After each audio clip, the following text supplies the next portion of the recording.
Hey, hey, hey. What's up, everybody? Hey guys, how's it going? What is It's going happening? great, man. I'm excited. Been excited about this for several days, actually. I'm excited about this live chat tonight. I've got So, to welcome. I Go got to ahead. do something before we get started. This is last year's right here. I got to sugar up right off the get-go. Got to sugar up. Oh, I thought you were taking bourbon shots already. I'm thinking, man, Oh that's man, it's crystallized in there. Uh-oh. Well, that's okay, though. look, Brian, look what I'm repping tonight. Castle Hives tumbler. That's put together by Matt and Sarah. I think did the laser engraving on that, right? Yes, sir. Look what Look you at got there. Nice. Look at that little cross collab. telling you. Cool. See, I got these up here. I don't have anything in them right now, but I got both of these up here. there we go. And I've got this one, too. Nice. We have 100 people in here already. Man, it's an exciting evening. I've been, you guys know, we've touched base. We've talked about how we're going to do this live chat tonight. We've written out an agenda, all the things we're going to try to do, and it is a lot. I did, it was interesting on my community earlier. I posted that you've never seen a live chat like this, and it's going to be true now. Somebody said that's a big, some big shoes to follow or whatever. That's a big prediction. And I'm like, well, watch and see and let me know how it goes. I think everybody's going to be excited about this. At least in the beekeeping world, I think this will be the first one of these you've seen that goes exactly like that. Of course, every live chat is a little bit unique in its own way. And so, but this one's going to be, we've really tried to line up some cool stuff tonight. Of course, we're going to talk bees, but we also have some other really big things going on. We have some big giveaways. We have a big announcement, and I'm just stoked about this thing. But before we get started, Brian, what's going on up there in your neck of the woods with your bees and with everything in your life right now? Oh man. Oh, I got one hive I got to take care of. I still have not taken care of that hive. I have not had time with work and just everything. And I don't even think I'm going to be able to correct that situation until I think I'm planning on doing it early in the day on the 4th of July. And I'm just going to check and see how their honey supers are doing. Cause I mean, like everybody, it's so weird. I mean, we always talk about context is key. And, you know, Thomas has commented on, you know, it's so weird because like I'm pulling some supers off and people are pulling supers. And I literally walk out in the yard. And today when I was mowing before the live, I'm like stopping the mower because I'm looking and there's bees on clover in the yard. And I'm like, I don't want to run them over. Yeah. You know, they are still hitting the clover like crazy in that they're still pulling it in. So, you know, I'm just going to check my supers and see if they need any extra. I do have extra frames now, thanks to someone down there. But yeah, that's going to be it. So correct my one hive that isn't doing good and check honey. So sounds like a beekeeper's world right there. I'm telling you. Greg, how about you, man? What's going on in your neck of the woods? Oh, it's like I always say, it's kind of been nuts around here. First, I want to thank Houston Shelton Bees, Johnny Walker, and Hillbilly Earl, Yes. Hillbilly Beekeeping Channel for they've been they're putting together their own live chats at the Hillbilly Hives. They kind of rotate through their YouTube channels just like we do ours, and they were gracious enough to kind of you know, we all know that not a single one of us owns a certain night of the week. But we all had some things come up in our schedules to where our normal Wednesday night just wasn't going to happen. So I want to thank them for being so gracious enough to help support what we're doing, to let us kind of pop on here. And so for folks, if you're interested in the Hillbilly Hives live chat, be sure to check them out. You've got Earl Dooley, Johnny Walker, Houston Shelton. Check their channels out. Check out their live chat. They're doing a great job getting things started. And I really appreciate them and being so kind and gracious with their time. But the reason that we really kind of got in trouble with last night, it's been so busy around the farm, getting things built up and getting nukes built and queens out. We wanted to take a little time for the kids. So yesterday, we spent all day up at Cedar Point just going gangbusters, riding roller coasters, and having a good time. And we're just now getting back literally just a few minutes ago. But it's fun. You got to be able to take time and, you know, spend time with the family. They work hard. here at the farm. So we want to make sure we take some time for them. There is, I saw a comment that come through. There is quite a few new episodes for the Contrary Beekeeper Show podcast that are getting ready to pop out probably next week. You'll see the first one. And then Dan and I are going to be on a more common time frame releasing some more of those. So we've just been busy. All the nukes are finally moved on. We've closed those off. No more nuke sales. We're getting our yards built back up. Continuing with the queens, getting our queen orders shipped out. Hopefully put the rest of the bee yard on cruise control. We're just build up mode, which is a lot easier than dig in and divide and split and So we're looking forward to that. Try to get caught up on all the other projects here around the farm, like the sawmill and the homestead and things like that. So it's been busy. The weather's been great. There's just lots of things going on. So it's been awesome. Bruce, what's new in your neck of the woods? Well, the truth is, I think everybody on this chat, I'm sure, is busy. Everybody that's watching in here, that's one reason we really appreciate everybody taking time out of their day out of their week to come and hang out with us each week. But I really didn't have a lot going on last night. I probably could have done it, except we had our little dog we've had for several years. We had to put her down yesterday, so it was kind of a hard day, and so it actually worked out much better for me to be able to do it tonight.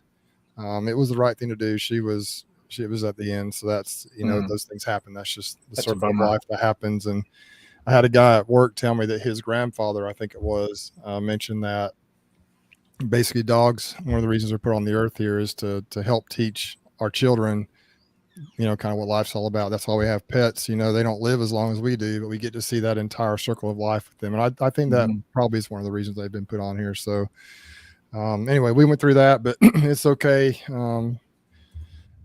So tonight was a much better night for me as well. As far as the bees go, tomorrow I'm planning on pulling.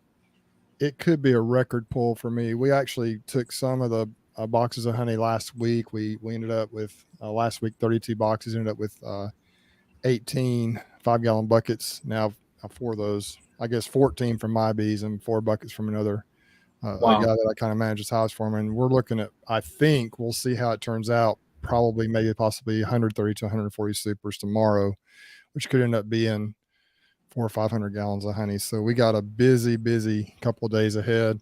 I actually have a couple of folks on here that are going to come help me. Michelle Irwin is going to come help me. She lives in Birmingham, actually up in that area.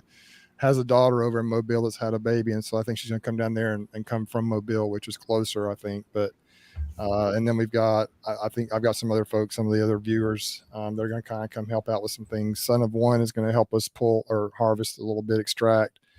I hope I can remember everybody. We've got Lisa may come over for a couple hours. Richard Prager is going to help me pull tomorrow, and just some good people that live close by. And Michelle doesn't live close by, and she's going to come too. So if I left anybody out, forgive me, but it should be a good time of fellowship and hard work. And we're going to be hot and sweaty. However, we have been blessed with some cooler weather. I think the high the next couple of days is going to be in the upper 80s. And so that's going to be nice, because it's been extremely hot here for a couple of weeks now.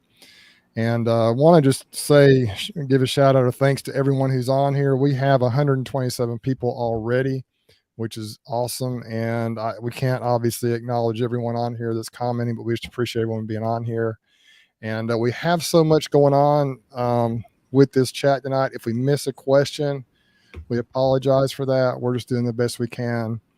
Also wanted to mention that we do have, super chat, super stickers, all that stuff's enabled. And we're trying to utilize that to help our, our various channels, to put it back into our businesses and channels, but also to help provide you guys with some pretty cool things moving forward. So you guys are going to find out about some of that stuff we're working on here throughout this chat here. So it's going to be a lot of fun here. I think like I say, we have really been looking forward to this. Like Brian, we started doing surprises a few weeks back, and then Brian stepped up with the Bee Castle, and then we just got some cool, the Greg with the Queen. We got some cool stuff coming up. So anyway, that's kind of what's going on in my world. I'm really a little bit nervous because this is the time of the year when I start losing colonies each year. I get in trouble for some reason in July and August, and I've got to get the honey off these colonies and then start managing them for mites, going and check and see the health of the colonies, the health of the queens, kind of some of the stuff Cayman's talking about in his videos, checking them every couple of weeks, hopefully at most. I'm trying to make sure we don't have queens that are failing. And, I think Greg's going to come down here at the end of the month, and I've ordered some queens from Greg, and he's going to hopefully bring those, and we can hopefully we could do a collaborative video and stick some of those queens in some of the colonies if I can get them ready in time, or we can figure out how to do it. That's going to be a lot of fun if it all works out, as I think it will. So we're excited about that coming up as well.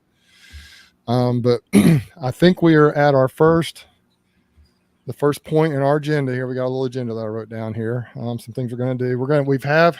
As usual, we have some great questions that have come in, some of those video questions. It's a lot of fun. And we have a few of those tonight mixed in with everything else. And so, Brian, why don't we go ahead and play the first one? We appreciate you guys getting a little creative with some of these. It's a lot of fun. Oh, Greg, wait till you see this one. I got to say, this one right here, this is Keith Spillman. This is where, how can I say this? Because, you always got to say, here, we'll do a video or we'll say something. We'll be like, did you see what I did there? We're going to hear, you know what, Bruce? How about we just roll right into this video? I think that's a great idea, man.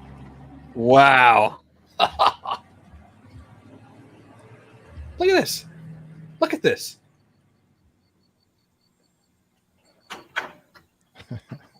That's an entrance.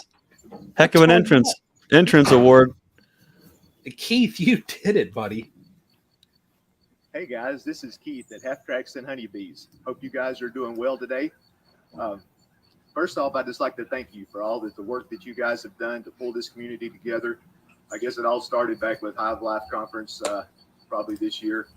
But you guys have done a really great job having these chats, letting people talk, answering questions, and it's really appreciated. I look forward to seeing all you guys in January 2023 at Hive Life.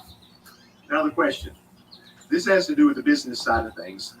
Just wondering if any of you guys had formed LLCs, and if you have for your business, at what point did you decide to do that? What was the trigger?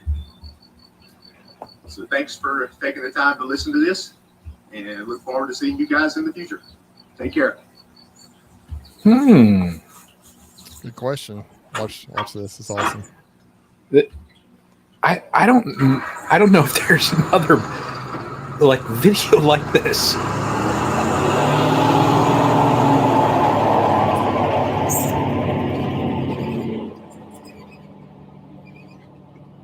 Well, there we go. That's one heck.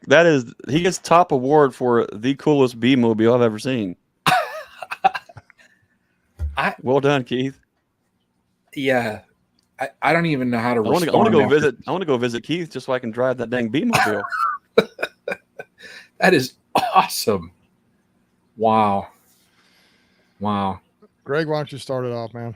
Well, we've been self-employed for probably 20 years or so, and at some point you do have to start thinking about liability protection. So I'm not going to go down the road tonight with the nuance and the details for such, but it is smart to start thinking about ways to limit your liability, whether that's an LLC or eventually an S corp.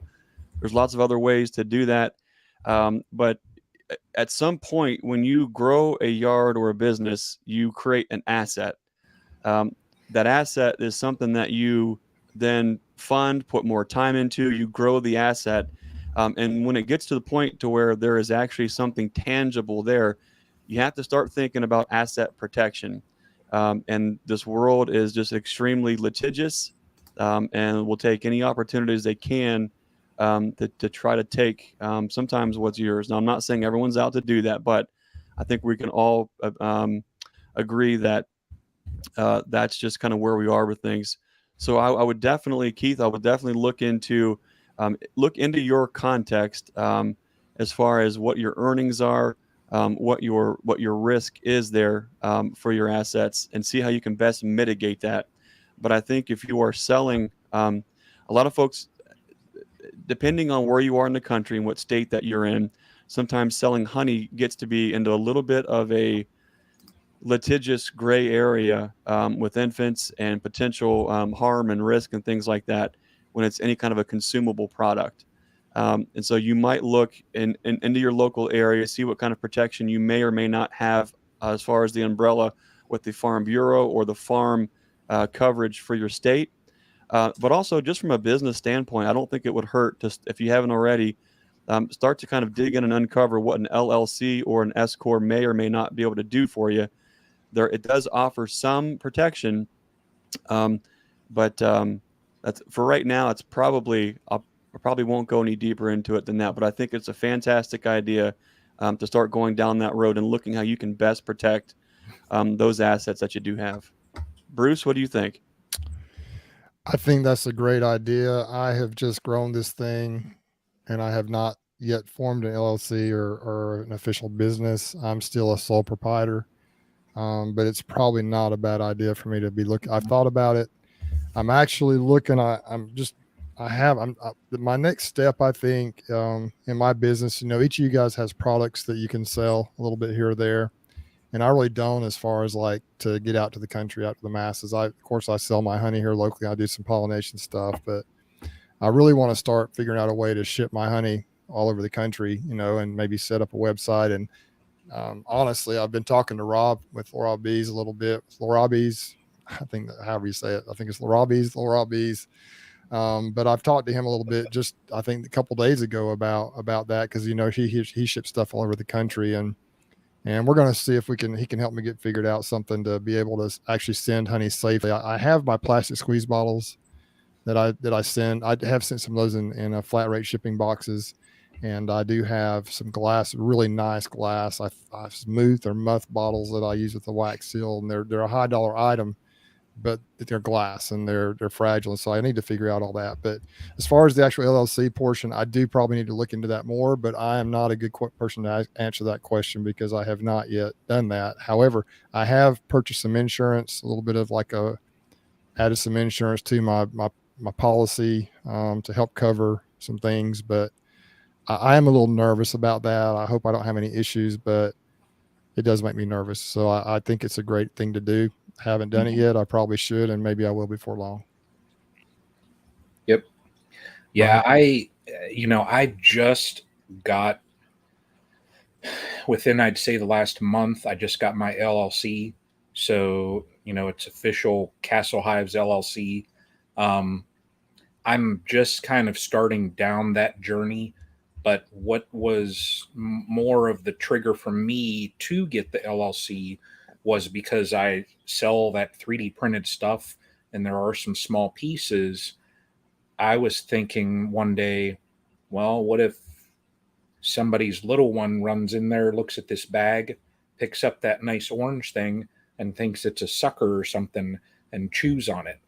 So I was just looking at that and wanting to protect myself. So, the process of getting the LLC, I was lucky in that my future son-in-law, he does that all the time. He's an accountant. So I took it over to him, and he said, okay, sign here, sign there. Okay, it's submitted. You'll get this in the mail. Look for this, look for that. I was like, okay. I know that if you don't really know what you're doing as far as looking at the paperwork, find somebody to do it. Because there was a little bit with the paperwork I know that Brad did. But that's why I recently got mine, is just I just wanted to protect myself. So just saw this comment here from the Ukraine. Obviously our thoughts and prayers are with those folks over there fighting in that conflict, and we hope that conflict come to an end soon. You guys hang in there. Mm-hmm. It amazes me where people watch my channel from sometimes, and I don't think we realize it. Literally, these channels have a reach, honestly, throughout the entire world at times, places you would never even places you've never heard of before. Sometimes people can tune into some of these videos, so it's pretty cool stuff. Yeah. So we are at a point to where any other comments you guys have about the business aspect of it? The LLC I would aspect? just say with an LLC, you have to be very careful, because an LLC doesn't necessarily mean you are you're protected. It makes it a little bit more difficult, but what the primary idea is, it separates your personal assets from your business assets in the case that it goes down that road, which is very helpful and handy. Definitely, if you're going down this road, some very inexpensive resources to kind of see what is what. I mean, if you just go to LegalZoom and start checking out the different options and things that are there, you can do a lot of these things yourself for very little money. You can pay a little bit extra and have things fast tracked, have somebody take care of the paperwork for you. But looking into overall insurance, I think is also smart and worth your time to investigate to see if that's a good fit for you.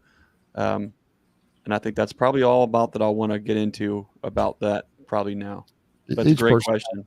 Yeah, each person has to look at their own situation and do what's best for them. And it's, I personally, I have a friend, one of my best friends is an attorney, so I would talk to him about anything probably before I did it. And but I think it is important to check into that, especially as you turn it into a business and you get serious about that. It's a good idea to make sure that you're doing everything the best way you can. Quick question here from Todd. How is your self-serve honey sales going? This little self-serve honey box, if you guys go to the channel and you look back, I think it was back I put the box out in June, but I think the video was actually last December. I don't know, sometime in the wintertime, I did a video on a little self-serve box I got out right here by my house. That thing has saved me. I had so much honey last year just trying to think of ways to get rid of it. And that little honey box right here in my neighborhood, I mean, probably 3 or 4 days a week or more, people come by and they'll grab 2 or 3 or 4 bottles of honey out of there. And I don't know that I've had any stolen. We did have a couple of bottles that disappeared, but we think there may have been a misunderstanding. Someone thought we told them to come grab it, and told them to come grab it, and they didn't understand that they needed to pay for it. But out of all the bottles we've sold, hundreds of bottles, those are the only 2 that we even have a question about. So people have been extremely honest and good. I think, in some areas I know that doesn't work, but for us, it's been good. And I think I try to give people the benefit of the doubt. We have about $150 to $160 in the actual self-serve box, maybe just say $200 most it's a bee box turned sideways, and we put a lid on there, and I fixed it up and put a little drop box there. And so even if we didn't make anything on it, we would have been out only $200. But even if we sold, 20, 25 bottles of honey out of there. So, but it's been really good. It's worked out well. So then I hope that answers your question. It's been a great thing. I know that some people, like I say, some people are saying, you're crazy. I could never do that in my neighborhood. And that may be true, but here it's worked out well. And I thought it was worth the risk. I had a friend who did it out kind of in the country. He did his is a little different design, but that's kind of where I got the idea. And I don't know if I totally got it from him, but I saw he was the first guy that I knew that actually did it, and it worked. And so that I know. And so I'm like, well, I'll try and figure it out. And sure enough, it's worked out well for me. I think it's time to move on to the second question. Brian, can you boot it up for us?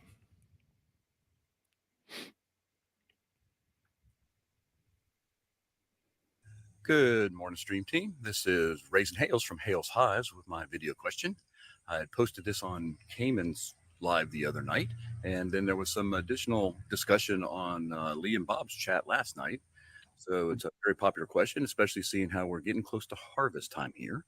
So I thought I would pose this to the Stream Team Brain Trust and get 3 more opinions from you guys. It is 75 degrees and 93% humidity here in Baton Rouge, Louisiana at 8 o'clock this morning. Yesterday it was 96% humidity. So that's only a few points away from swimming. So here's my question to you all. At what moisture content in your honey do you feel it is safe to go ahead and pull your supers and extract? And do you use a refractometer to test your frames? What percentage do you test? Or do you just use percent capping or whatever as a measure for making that decision? Appreciate you guys. Have a great day.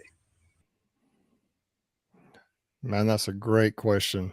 Greg, why don't we start with you on that again? Well, I kind of probably have unpopular ideas on that, but that probably has to do with being the contrary farmstead. I think it's important to understand the full picture of this and go back a little bit in time to kind of glean into what old timers have done for decades and decades and decades, at a minimum for a point of reference, to kind of compare that with what tools and options are available. Just because something was done a certain way for a really long time doesn't necessarily mean it hasn't improved or gotten better. However, I have never gotten myself in trouble with if it doesn't shake take method. It's worked great here for what we do in our context. Right now, a lot of folks in Ohio are seeing the same thing. High humidity, open nectar, it doesn't shake. And then when you do test it, it's coming somewhere between 15.5 to 17%. So that being said, I'm all for using the shake method as a point of reference if it's not being capped. You can kind of sometimes get a feel for it when you get in the colony too, because you'll see them try to start, and you can just kind of see that it's kind of capped, and sometimes might even see like a little bit of an ebb and flow on the capping. For us at this scale, for how much honey that we have as a part of our program, which isn't a lot, it works. But I would say create a point of reference is kind of an important thing. Test your honey and see where it's at, where it's not capped, and see what that the refractometer is coming up at. If you're getting to be close, I would say, possibly think about pulling your supers and putting them into a room with a dehumidifier and trying to get it down just a little bit further before you spin, and then kind of go from there. And I'm not going to give answers that I don't have experience with, and I'm not just going to make stuff up. So in our context, pulling honey, if it doesn't shake, we take, and then historically that's been in a safe percentage, and I've never had honey ferment in a bottle. So I'm not saying what we're doing is a silver bullet or it works for everybody. I'm just saying that method has never resulted for us here with our flow, with our nectar sources. We've never had an issue where we have any kind of honey fermenting in a jar. Bruce, what do you got? And Brian, what do you guys think? Go ahead, Brian. I usually look at it, and if there's a certain percentage, if more than half or so, 2/3 of it is capped, I'll sit there and give it a little shake in that. But I have the refractometer also, so I'll check it. Last year is the only year that I ever had a problem, and it came up a little bit high, and my frames were mostly capped. But what I had read, when I used my refractometer, and I forget what it came in at, but it was high. And I got looking, and they said that if you have lots of rain, a lot of precipitation, it is not uncommon that your honey will test a little high. And I just put it in the basement, the dehumidifier, and I think it was 2 days or so down there, and it tested out fine then. So, but that's all I normally do, is just give it a look, and you can almost tell, Yeah. Hey, Brian, do you still have that video of Tyler shaking that honey out of that frame a few weeks back? Remember that? I would have to find. Let me dig it. Let me dig it up. If you got it. If not, I can send it to you again. But so honey has kind of been how I've made my quote unquote living, my beekeeping living over the years. And I'm going to preface this with, I don't think I've had I'm going to knock on some wood here on my desk. I don't know if you can hear that. Okay. I don't know that I've ever had a bottle or a bucket ferment. Now, that's not to say it hasn't. I've just never seen it happen when it's been in my possession. And I keep some of these buckets sometimes up to a year, as long as I need to get rid of them. And so, but the method I use is, when I take my first honey harvest usually in May, it's a lot of privet honey and things, the spring clover, the spring honeys that come in, whatever they are, mostly privet, usually maybe some other things that, maybe some tulip poplar, maybe a little clover, just some different things that come in.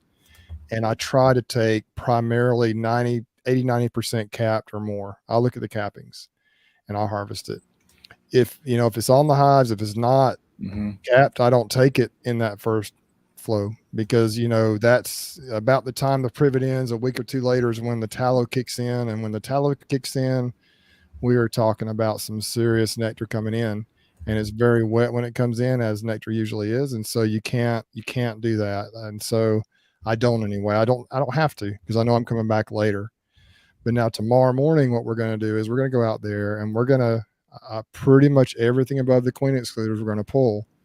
We will do the shake test on it, and if it's really wet, we won't take it, obviously, right? If we go down, we're going to kind of pull a box, fume boards, pull a box, and look down in there, maybe pull a frame or two up, make sure that it's, see how the capping is. If we have quite a bit of honey in there that's not capped, we'll do a couple of quick hard shakes. And when you do that, if you shake, I shake it pretty hard, and maybe a couple of drops, lots of times no drops come out, that honey's ready to go, in my opinion. Sometimes they're just hesitant to cap it. I'm not sure why.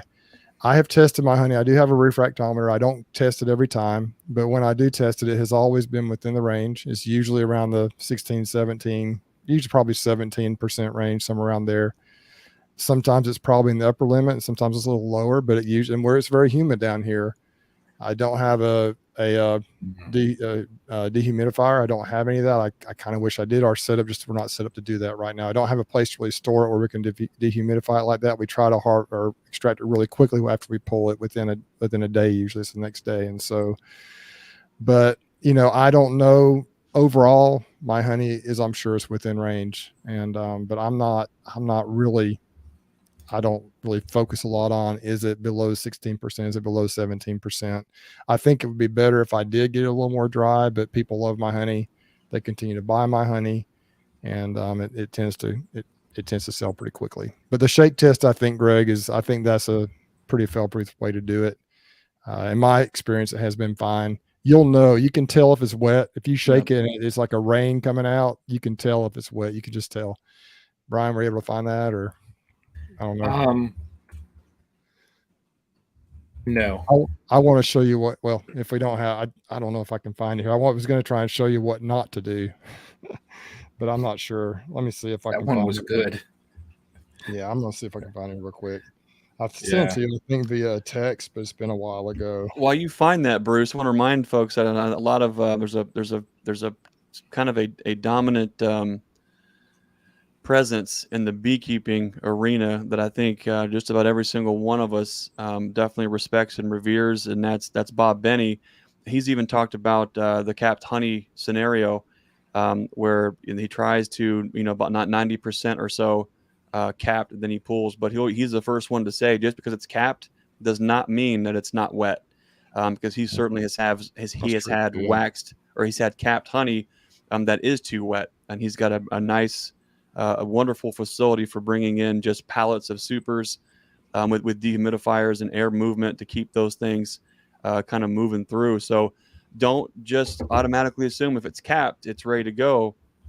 A lot of folks in humid areas or rain events, that wax, while it does seal off, doesn't mean it's not permeable with moisture, and doesn't mean that they necessarily capped it when it was at 16%. Mm-hmm.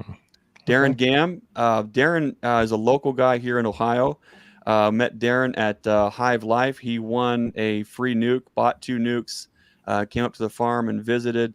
If you've seen one of our mail call videos, you've seen the laser engraved So God Made a Farmer that he sent for us. That was awesome. Bruce, he just gave a $20 super chat. So Mr. Gam, thank you, sir, for you and for supporting the show here. Greg, he was the gentleman that I met, wasn't he? Yeah, that's right. Brian, you were here. And what's fun about Darren is Darren's been following this donut saga from the very beginning and wanted to right all the wrongs and make sure everyone had a clean slate moving forward, and even brought a dozen Krispy Kremes, might have even been 2, to our booth there at Hive Life. So that was cool. Brian, I just sent you that video via Messenger. I'm not sure if you can pull it off of there or not. Okay. Yeah, thanks so much, Darren, for that. And it means a lot. That really means a lot, and that means a lot to us all when we get those. It's a lot of work that goes into this. We really appreciate it. Send it to Castle Hives. I don't check my personal Facebook. Oh, sorry. I don't even have it like that email password. If anyone out there is struggling with all the socials and trying to keep content and videos and a presence, and you feel like you're just doing a terrible job, well, I'm right there with you. So don't feel bad.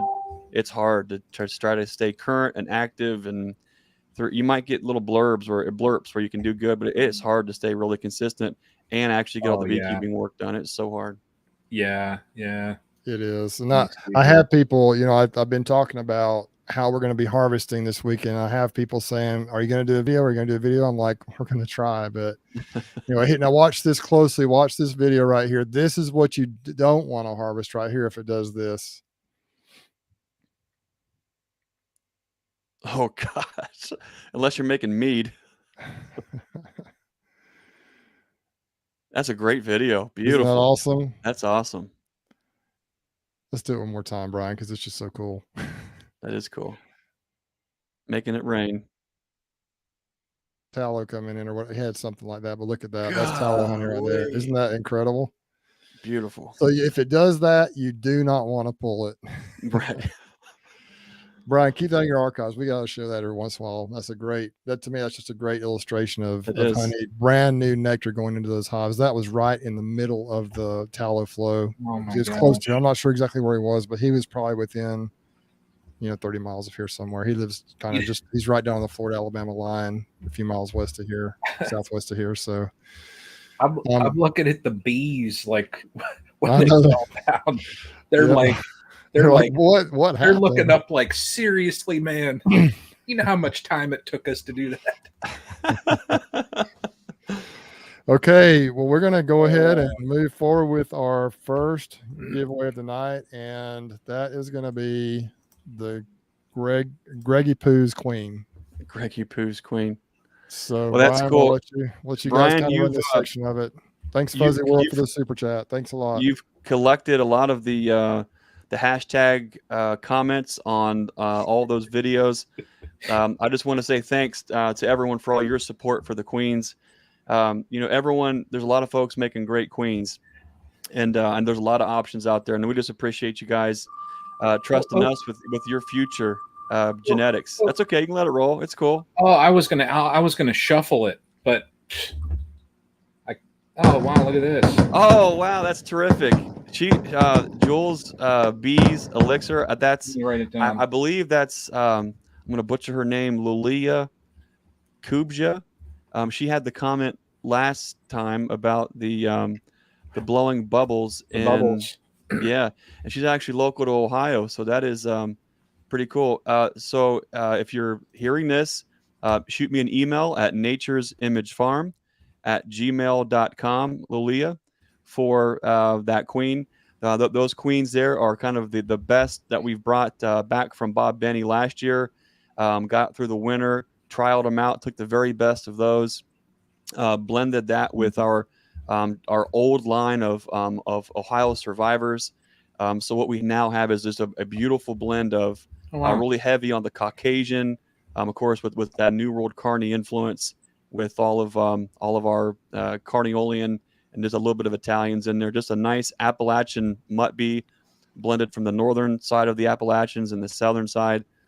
We love them. Sometimes they're dark, sometimes they're striped, they're root beer striped, but they do a great job of being a little bit more reserved coming out of the spring, and then they absolutely explode like gangbusters. So thank you guys for your support and your interest in those queens. We hope to get some more videos out on about how special these queens are to us, and a lot of folks are enjoying them too. We're working on getting the last of our queen orders out from January, February, getting into March. So we're just about getting caught up. So I just want to quickly just say thanks, everybody, for all your support and the interest in those queens. It really means a lot to us. And congratulations, Leah, on the queen bee, and looking forward to getting that one into your hands. So, Greg, how do they need to email you, or how do we need to take care of that? Just she can email me at nature'simagefarm@gmail.com. I think she knows how to get a hold of me too locally, so that'd be cool. Looking forward to that. I will, just for the sake of, if she disappears and we don't hear anything within, Greg, what do you want to give it? 48 hours, 2 days? Yeah. Yep. Okay. If for some reason her plans have changed and she doesn't need a queen, or we'll just tag this into another giveaway. Yeah. Tag it on the next Well, round. I can do an pick another alternate name. Yeah. Let's do an alternate. I'll just do an alternate. Okay, there you go. That's smart. Okay. Here we go. Here's an alternate. Alternate queen. Who do we have? Jean. Ooh, Gene. Okay. So Gene, if the first one, if she doesn't, then it's yours, buddy. But if she picks it, well, I tell you what, Eugene Nelson, shoot me an email at nature'simagefarm@gmail.com. We'll ship you a queen too. That way everyone's Oh, honored. wow. There you go. Look at this. Greg, that's awesome, Greg. Greg's turning into like Oprah. You get a queen. You get a queen. You get a queen. Well, that's the cool thing when you make queens and you have an abundance and you get that dialed in. It's fun to be able to give that to somebody who could really use it and really help kind of get those good genetics into their yard. And people are like, you mean to tell me you want me to take this queen and make more queens? Well, doesn't that affect you selling queens in the future? And I said, no, the whole idea is to get as many people good genetics as possible and take these and then make queens from these, because you're talking about so many different years and genetic strains that have gone into making these bees. 100% take these back home and make yourself some more queens right off of it. So, and also folks like Fuzzy World and Darren, that kind of helps make this possible as well. Just want to let you guys know once again, thank you. Yeah, 100%. We awesome. Bruce, that's a great point. We're not here begging. We're not doing this to get super chats, but we want folks to know that we 100% so appreciate the super chats because that it gives us some opportunities to be able just to kind of pay it forward and give it right back to folks. So that's a great point. Thanks, guys. Looks like Jules is on here. So. Oh yeah. Okay. Awesome. Make sure. So she's sure here. She knows she just won here too. Make sure you just know you won that, Jules. Yep. You won that queen. Yeah. Awesome. Congrats, Jules and Gene. Look at that. You won too, buddy. So good stuff. That's awesome. Yeah. Awesome. Man, it's rolling right along, guys. So far, it's been 45 minutes. Let's move on to the third question. You got that ready, Brian? You got to boot it up. Who we got next? Let's see here. No, not that. Here we go. Jason, Bohemia Bees.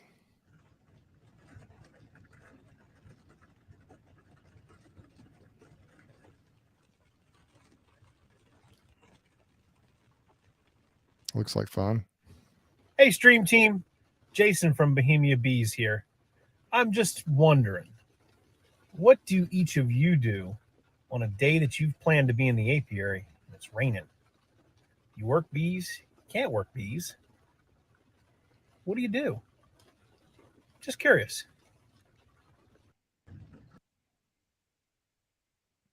What you got, Greg? Well, that's also a kind of a sensitive subject depending on your context. We have probably worked bees in the rain probably at least a dozen times this year. There's a lot of things that are extremely time sensitive.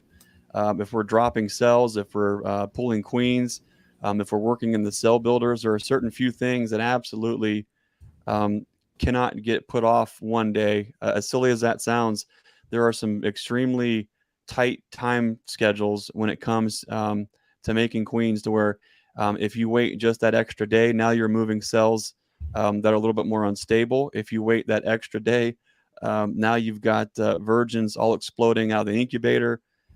So for us, we're working bees rain or shine. If it's lightning, of course, if there's really heavy storms, we're not doing that.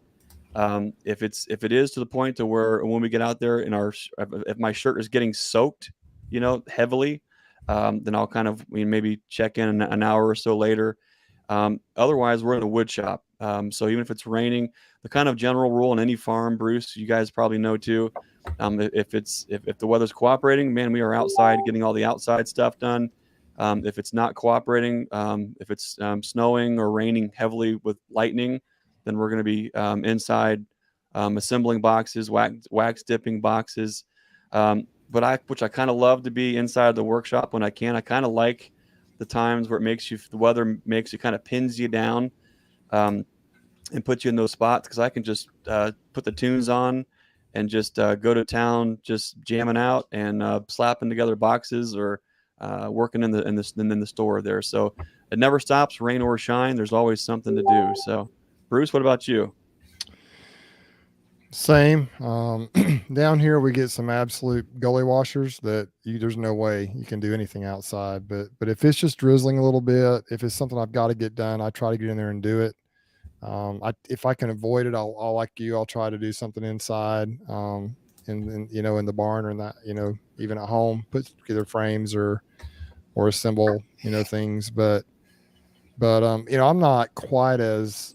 My whole life doesn't depend on it like it does for you, Greg. So sometimes I'll just wait for another day. But if it's something I've got to get done, then if it's a gully washer coming through, I'll wait till it passes or at least lightens up enough to get in the hives. There was actually a video I did. I think it was year before last in the summertime. We had a big thunderstorm that blew through while I was out there working the bees. I'm working the bees, and you can see it in the background. And it just had a torrential downpour, and I sat there and ate my lunch while it passed over, and then I got back out and finished up what I was doing. And so sometimes you just got to work around that weather a little bit, but pretty much the same as what you say. We just do what we got to do.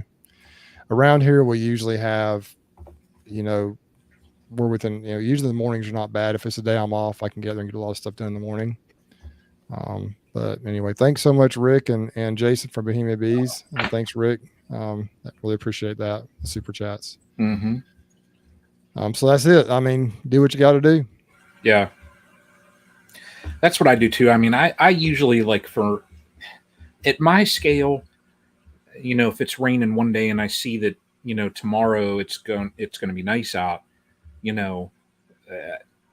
I just wait. I don't have the number of hives that keeps me in them when the weather is like that.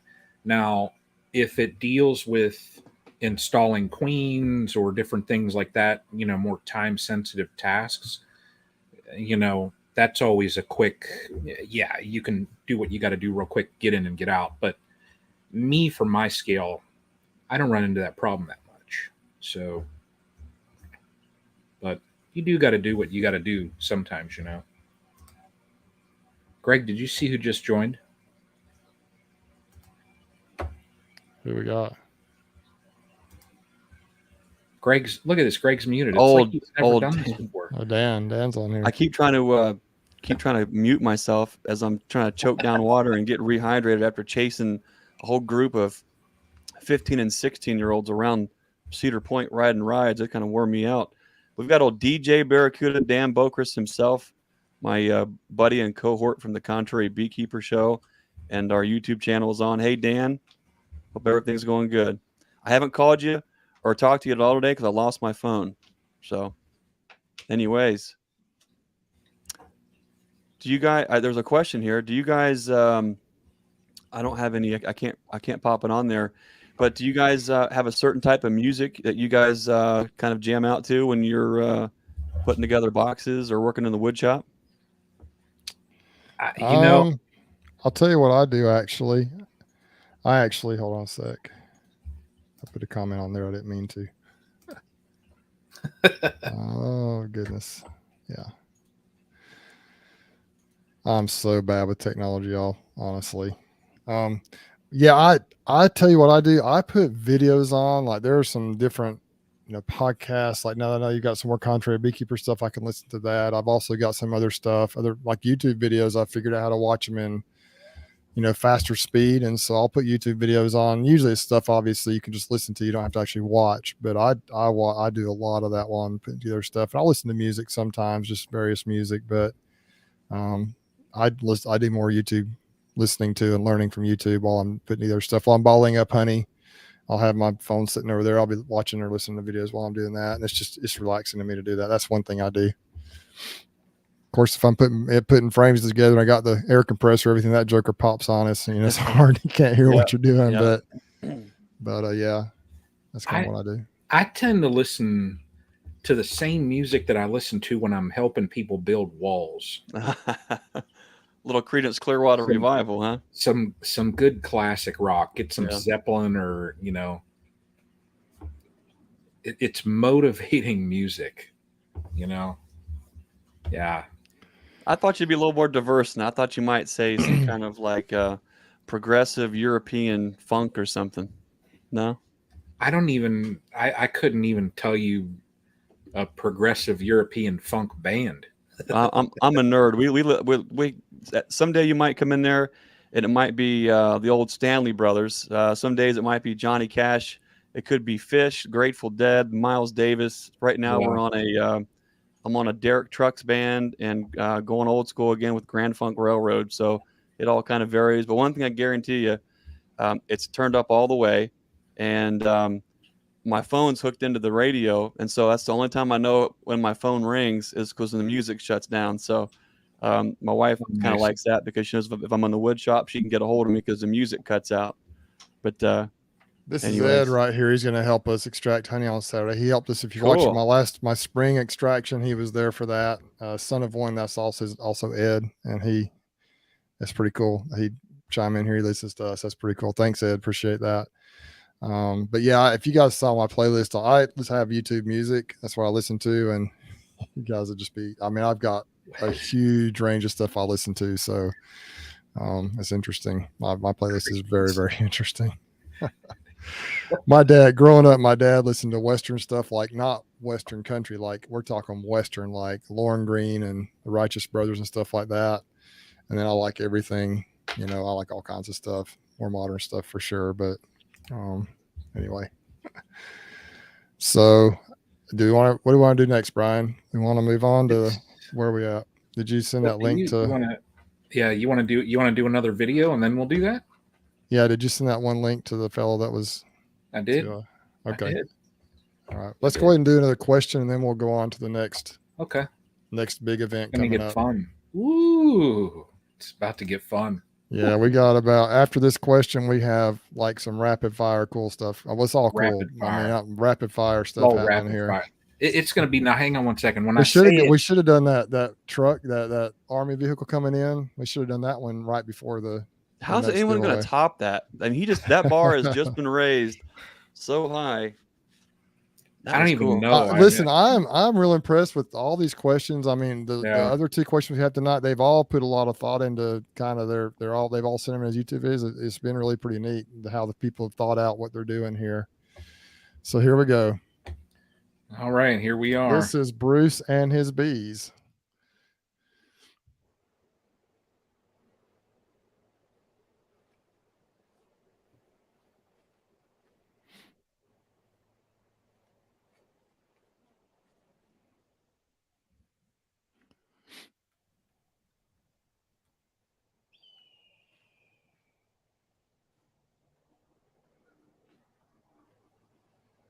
That's a very typical look of what we see down here with all the bearding this time of year. I was looking at the cactuses thinking, what planet is that from? Wow.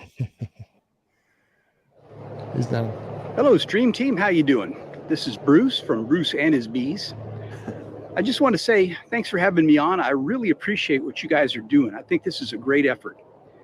All right, for a question today, I want to talk about where you think we're going with varroa mites. Okay, so oxalic acid elimination has been my go-to for a little while. And last fall I treated with OA.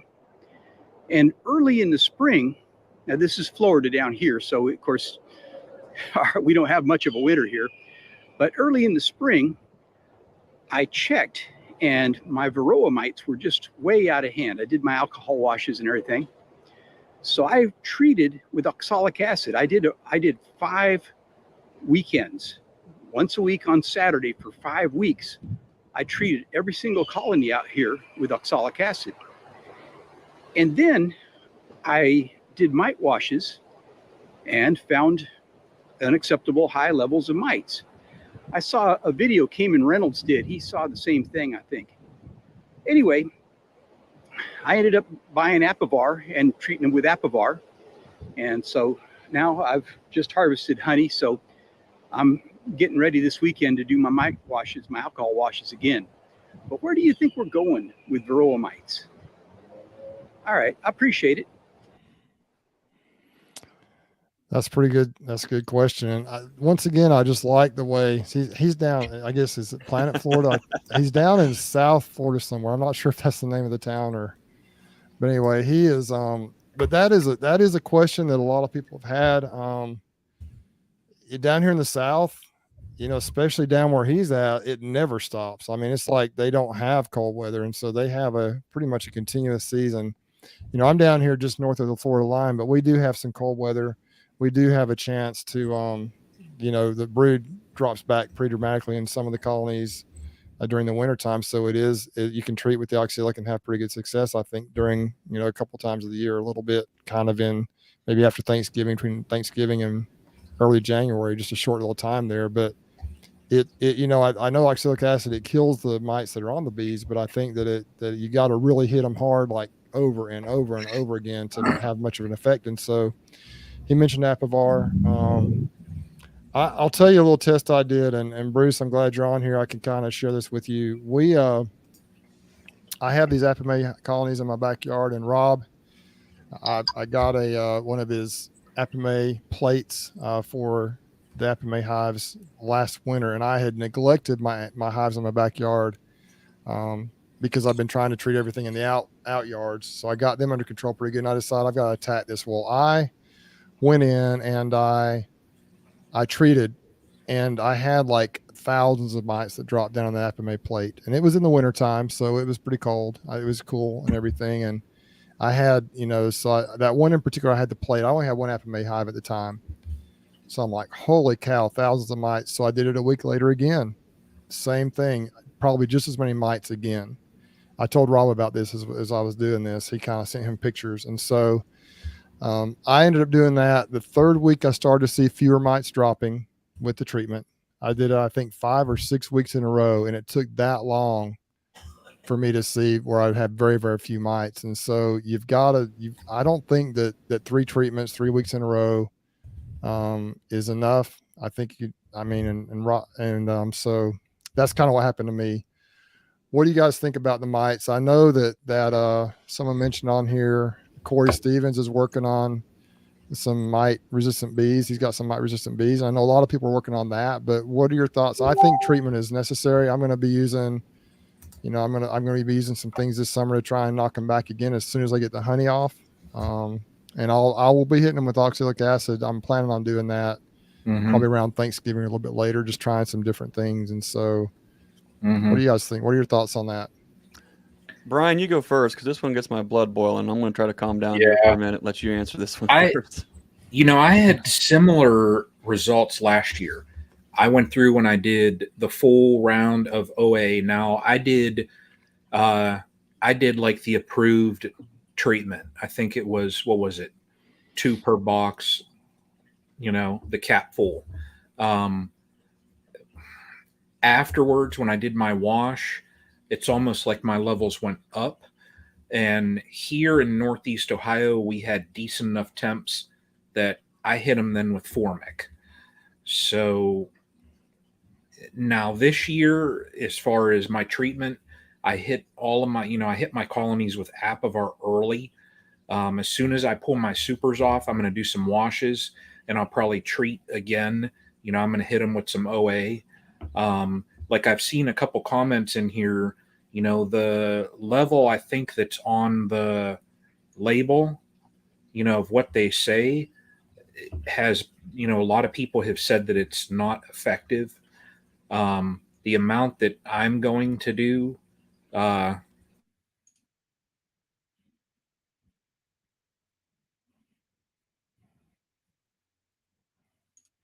top of it. I mean, we know that Varroa are there. We know that Varroa cause problems. It's, I don't think, I don't know. I don't know, but we'll see. Hopefully soon I'll get into my oxalic treatments, and, I'll do a wash before, and just like last year, I'll do a wash after my round and just see where I'm at. So, I don't know. It's all you, Greg.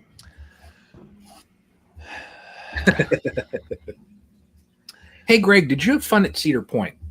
Man, we had so much fun at Cedar Point. There is one ride, however, that I can remember. I haven't been there since I was probably 14 or 15, and it was the Magnum. And I can remember going up, And then as soon as it goes down and you're looking straight down and you think, am I going to die? Am I going to die? And then you think, no, this is a roller coaster. You're not going to die. And then when your butt actually comes off the seat and you realize that the only thing holding you on there is that seat belt because that lap restraint isn't working and you're flying off the thing. That happened over and over and over again. I'm thinking, what am I doing? Anyways, this whole mite thing is a real big problem. What I don't want to say the problem is getting compounded, but with so many different opinions and ideas and so many folks being very stout and very sure of themselves presenting this information, we run into a situation where we're hitting some brick walls really fast, really hard. And a lot of us are absolutely frustrated and sick and tired of a lot of information that's constantly put out there that says, here's the recipe, here's the formula, just do this and you're going to be fine. Because as you hear me say over and over again, context is key. What folks are doing in labs and universities in Georgia or California, it's different. You cannot take a study or a thought process without understanding their full context and apply it where you live in Northern Appalachia, in the Southwest, or even Canada. What folks I think should consider doing is creating some baselines and some thresholds for themselves. Try some different treatments out, see what works for you, but we got to understand why some of these treatments either are or are not working. Are mites going to go away? No, we're never going to get ahead of mites. We are never going to get ahead of the mite problem. If we were, I think we would see some feedback within at least the last 10 years that is extremely promising that says if we create this line of bee that does this certain trait, no matter where we put that bee, we should have some results that are pairing at least 50 to 70% of that behavior. But the problem is no one is really seeing that yet because there's a lot more to mites. There's a lot more to bees dying than just the mites. We're talking about viral strains and things that we think we kind of understand. As we further on down this road, yes, we understand that mites are transmitting and carrying these viruses. So if we eliminate mites from the picture, sure, that's helpful. Oxalic acid is fantastic and works great in the right context, used appropriately. But if we're trying to get in there in mid-June where there's heavy brood and you've got in a 10-frame single, you've got 9 frames of sealed brood. If you think that you're going to go in there once a week or even once every 4 days with oxalic acid and clean up your mites and be mite-free, no. But what you can do is go in there and knock down all the phoretic mites and get a real quick cleanup and then start to use some other things in the time of the year where you need to get past the sealed brood. There is no one silver bullet.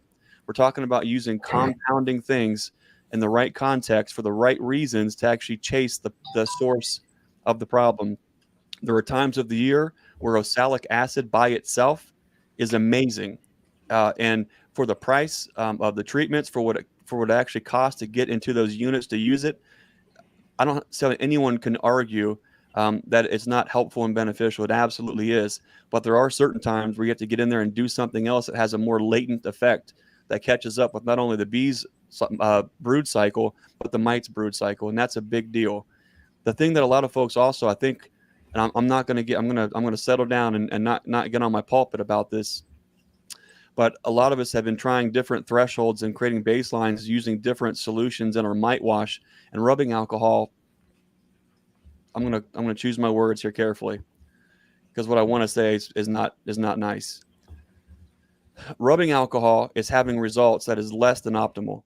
And if you are 100% baselining how you go about treating mites based on rubbing alcohol, you might find something similar that a lot of us folks have as well, where it's not working. And when we're sampling the same exact bees using the study that came out with Randy Oliver using Dawn Ultra dish soap, we're finding 2 to 4 times the amount of mites in those same exact samples. And that's a problem. That's a really big problem because if you're washing 0s in alcohol and you're washing 4s with Dawn dish soap, which number are you going to use before you start treating? Well, I can tell you for a fact that when I was using the rubbing alcohol, the 91% isopropyl rubbing alcohol as the point of reference, our bees were going downhill and they weren't looking right and they got worse and worse and worse. But when we started treating them based on what we found in the Dawn Ultra dish soap, it's a different story altogether, completely different. So now we are totally throwing away any ideas of using rubbing alcohol or only using Dawn dish soap. Our bees have never looked this good ever, hands down. And a matter of fact, when we did a mite wash here recently, we have, I think, Brian, you might have been around for one of them. We did a follow-up in the learning yard here at Nature's Image Farm, took the same sample of bees off a package. They were washing zeros with rubbing alcohol from the same sample. We were getting 4 mites per 300. We went in and hit them just one treatment at the right time with oxalic acid. And we did a follow-up test with the Dawn dish soap with a wash and knocked them all the way down to 0.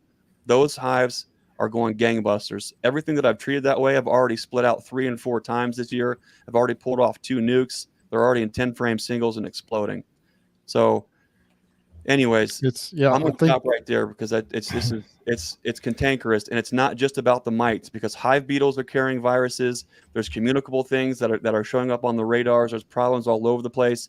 The thing is, you got to be a critical thinker. You got to think outside of the box. You got to create a system and a program in your own bee yard and go from there. Bruce, what do you think?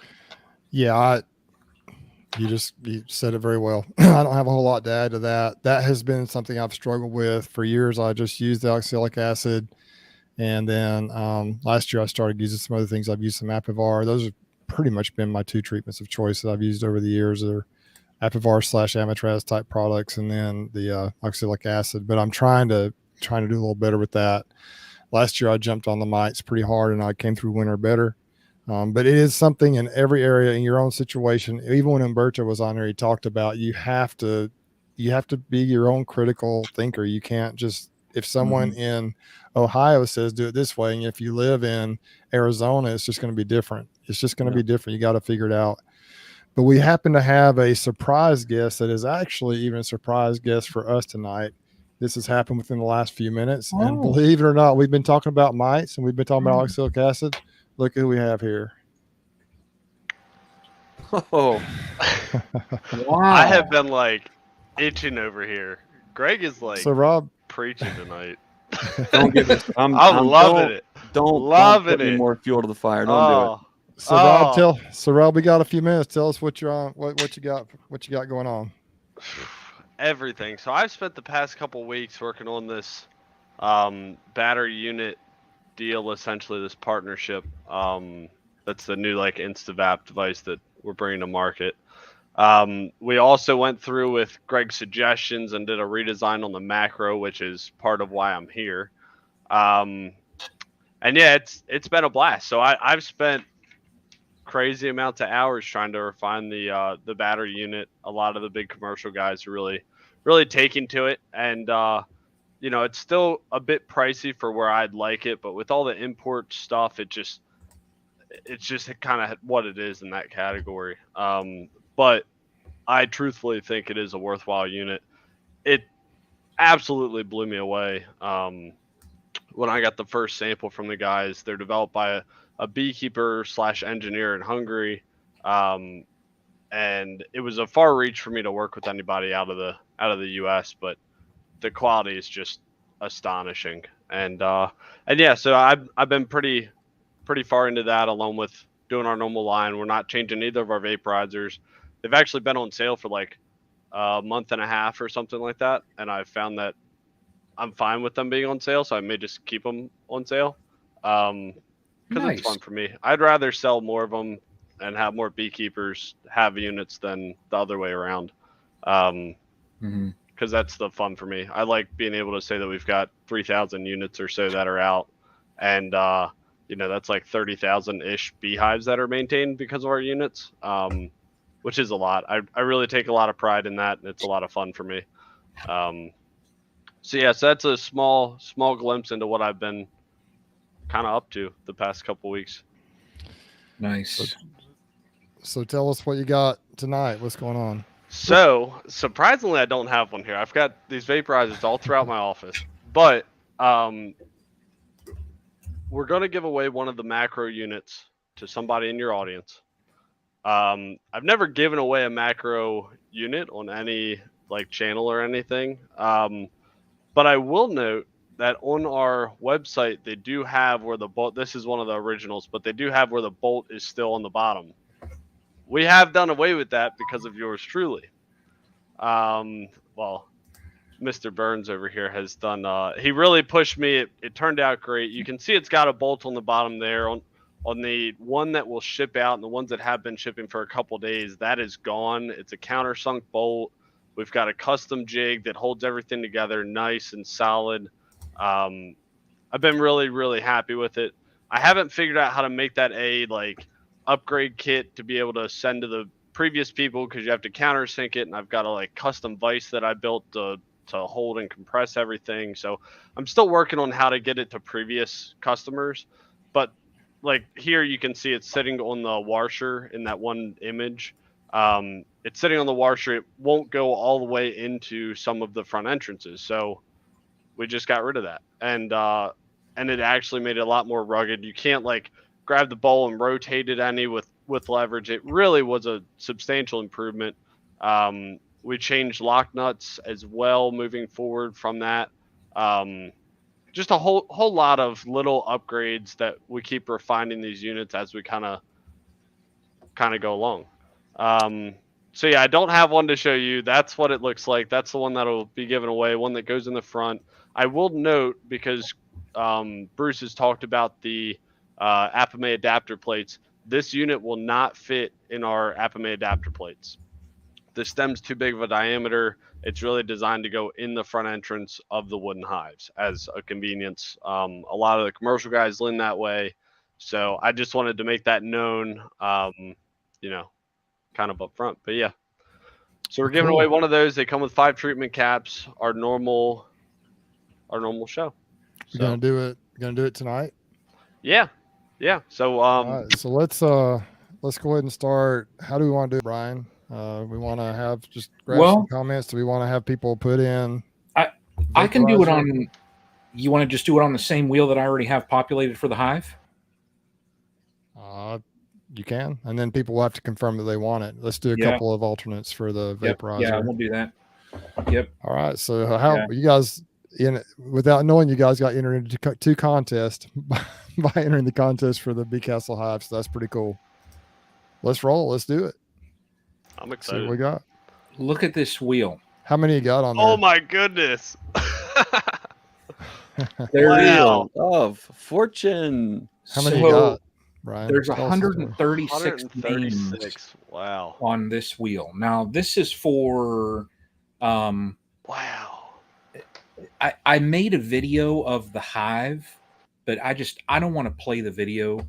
Let me just I'll just share basically what it looks like. You all know that's the there you go. So Bee Castle was excellent in that, they sent that setup to us so that we could give it away to one of our viewers. And it's everything like you see right there. You got the 2, your bottom board entrance reducer, your 2 deeps. It's got your queen excluder, the super inner cover, outer cover, and all the frames. So, it's basically the complete setup.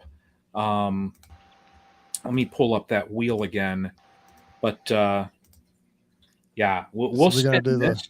Want to do the vaporizer first or the hive first? Let's do the hive first. Let's do the hive first, since that's what the original comment. Before we spin that wheel, how did folks get on this wheel, Brian? It was commented #SreamTeam and Bee Castle in the published videos of the live stream, not during the live stream, but once they actually publish and go to YouTube. If you hit those comments with #SreamTeam, and we've got some fun stuff to talk about later too. This is awesome. This is one of the cool things about working with great folks and supporting this live chat is you get little cool pop-ups like a Larabi's front entrance macro unit with the upgraded nut. You can run. What's nice about that is it's hands free. You put that rascal on your bottom board, especially where we use them as on 4-way pallets. You put that rascal in. You don't have to hold it. You don't have to babysit it. You just stick it in. If you're running a generator and a line conditioner, you can run several units. So you can go to town and do it quick. It makes a big difference on saving some time in the bee yard. But if you commented #StreamTeam, that's going to get you noticed and put into these queues, and especially this bonus drawing for Robbie's unit. Brian, what are we doing first? The Bee Castle or the vaporizer? We can. I mean, we can do the hive. Let's do the hive first, now, since that's what the original contest was for. You gotta, like we said before, and it's really, I think, for any of these that we ship out from our homes, it's got to be within the continental U.S. I know we do have some that are watching outside of the country. We will have some giveaways that really location will not matter, but for items like this, I would go pick up the box and carry it over here. But it is, I don't even know how much the thing weighs. It probably weighs 100 pounds with everything in there. Shipping an item like that, it just continental US. So I'll spin it and we'll select a winner, and then I'll do an alternate for the hive. And then we'll jump over to Rob's. So hey, Brian. Yeah. Just throwing it out there. You look like you've got about 10 or 15 that have commented Stream Team since. So just throwing it out there, no pressure either way. But the cool thing about it is, if you hit up these videos once they publish, and you throw in the hashtag Stream Team with whatever we're actually talking about, that's going to put you in that pool to where we have these little bonus things. Brian can then dump you right in, and keep track that way. Yeah, and I would throw in like everybody commenting now, but with the number of people, there's 177. Yep. I literally, from when we announced the Beehive video up until earlier today, I probably spent 3 hours going through and checking. You are the man. Thank you for the effort. That's a lot of work, Brian. So appreciate that. So you guys that are commenting hashtag Stream Team now, just know that this won't be for this spin, but we have something else coming up later that you will definitely want to participate in. We'll explain the rules when we get there. Let's roll it, Brian. Let's roll it. Let's roll it, Brian. Just spin it. Here's the hive. This is for the hive. This is the hive. There we go. Drum roll. We should have some music. Some 70s funk rock. Robert Simpson, are you here, Robert? Robert Simpson, come on down. Let me write that down. Robert, comment as soon as you can. Comment in the. Well, what were we going to just do on that, Brian? We give him some time to. Well, just go ahead and spin it again and get a backup. Yep. And then if Robert's not here tonight, I guess it'll go number 2. Yeah. So we'll do Robert, and then the 48 hours if can't get a hold of the person or doesn't respond, anything like that. Then we'll do the alternate. So let's see. Who do we got? Is it Mark B? All right. So he's the alternate. Mark B will be the alternate. So Mark, if you are watching, we of course will try and get a hold of Robert first. And if Robert does not respond, then Mark B, the hive is yours. So, but then you'd have to respond also. So just kind of hang out, Mark, and just see if you win. A quick story before we move on to the next spin for the vaporizer. You see Matt and Sarah on here. The way I met Matt and Sarah was they won the Laura Bees vaporizer they gave away for my 10,000 subscriber giveaway. Rob allowed me to do that, and Matt is actually him and Sarah actually won that. That's how I met them. That's how I communicated with them, and we've become good friends, I think, through YouTube since then. So it's a lot of fun. This is a lot of fun. Yep. Well, let's do the vaporizer. But wait, there's more. Should I spin it, Rob? I'd say it's now or never. Let's go for it. I'm excited. Spin it. Oh, who's gonna get it? Who's gonna get it? Stacy McCarver. Congratulations. So let me write that down. If Stacy McCarver is on. You know, we got to have. Well, Rob, how do you want? Well, Stacy let's just if you're having them reach out, are you having them reach out to you? What are you doing for the previous ones? Yeah, they'll have to reach out to one of us. And all right. And Well, I let mean, us you have know. me on Messenger. I'd say just do your normal process, Okay. and Okay. you know, whenever you get the info, just send it over to me. I'll get it Okay. out to them. I see. Jim just said Robert is running on a generator. So Jim Hamby, do you have a way to get in touch with Robert to let him know? That way he could email one of us. So if running you can, his vaporizers or currently running his electricity right through a right. generator. Is that electricity or? Oh, okay. Robert is here. Rob, what if folks are interested in using any of the Larabi's units with the generator? Do you have any tips or pointers for them? Yeah. Not really. I mean, generators are pretty cut and dry. The large majority do fine. Some of them have a little bit of a spike as far as voltage goes, but it's pretty minimal. Those that have issues, I just walk them through it. It's not too bad. The inverters, all you have to do is shop for like a 750 watt inverter. That means you've got like a 500 watt constant pull that you can do. And I've run one from Harbor Freight that was like $60 for like 3 years now with no problem. So like you don't have to go crazy on them. You don't need anything fancy. Here's a comment from Robert. He's here. Yep. There he is. Robert, what he needs to email Robert, Brian. Email Brian. Robert, this is for the hive. Yeah, if you can, let me find. Let me see here. If you can, let me check your about page. Yeah, I don't see your email on there. Email me. So, go to. Well, I'll throw it in chat.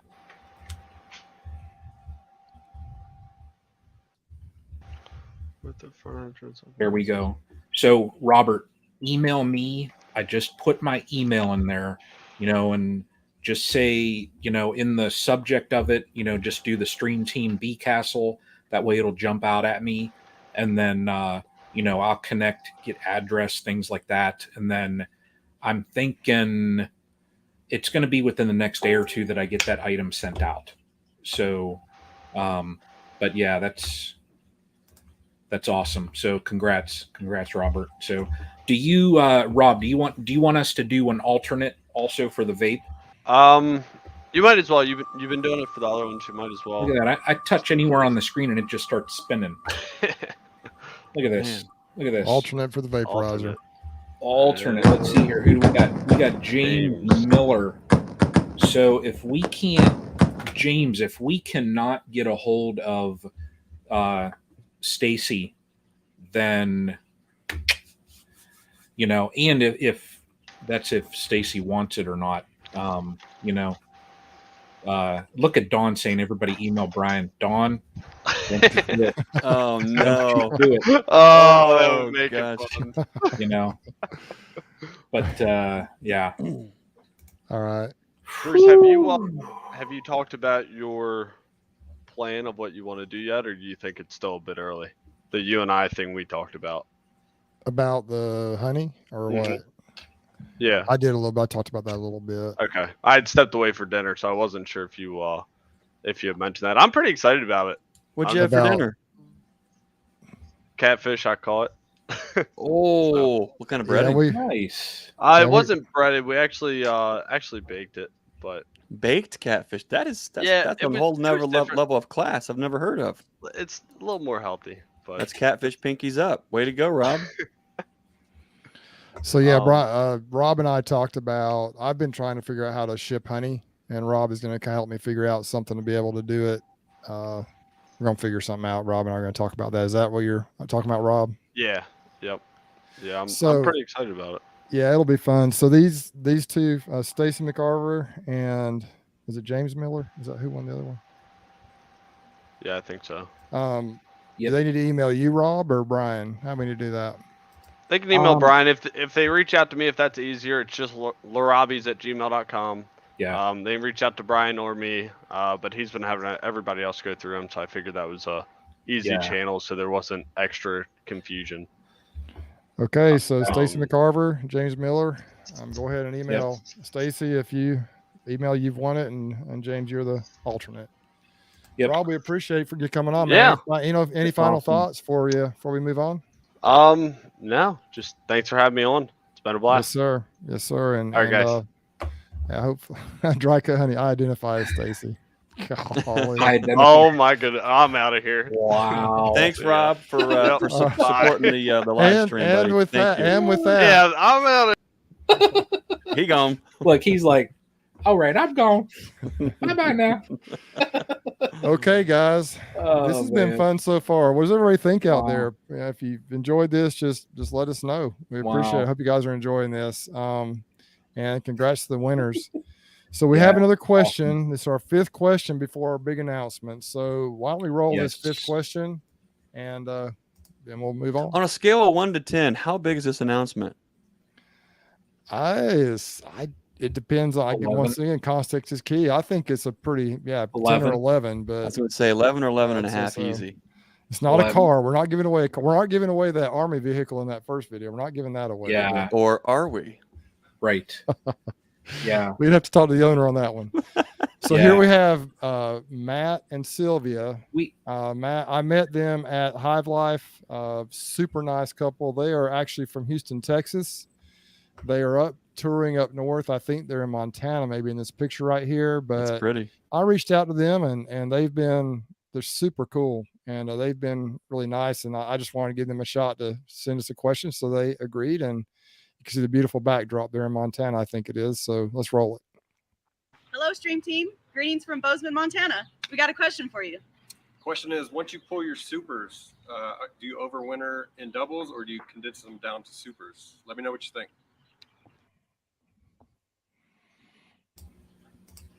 All right. How do you guys overwinter? What are your thoughts? Double beeps. Yeah. I'm going to calm down on that one because I can go all night. I've overwintered in as small as a 5-frame single medium, triple deeps, you name it. It all seems to work great here in Ohio without wrapping, without insulation, with very little external things, but only when those bees are free and clear of mites and don't have the viral strains, not only throughout the winter, but late summer, early fall, when they're building the winter bees, the bees that are actually preparing and setting up that next round of brood, those have to be clean. That brood going into the winter has to be clean. And if they're clean, those bees will do some stuff that you're just shaking your head thinking, I cannot believe this kind of a colony can get through. However, I think the things like wrapping and straw bales and windbreaks, they all have a point.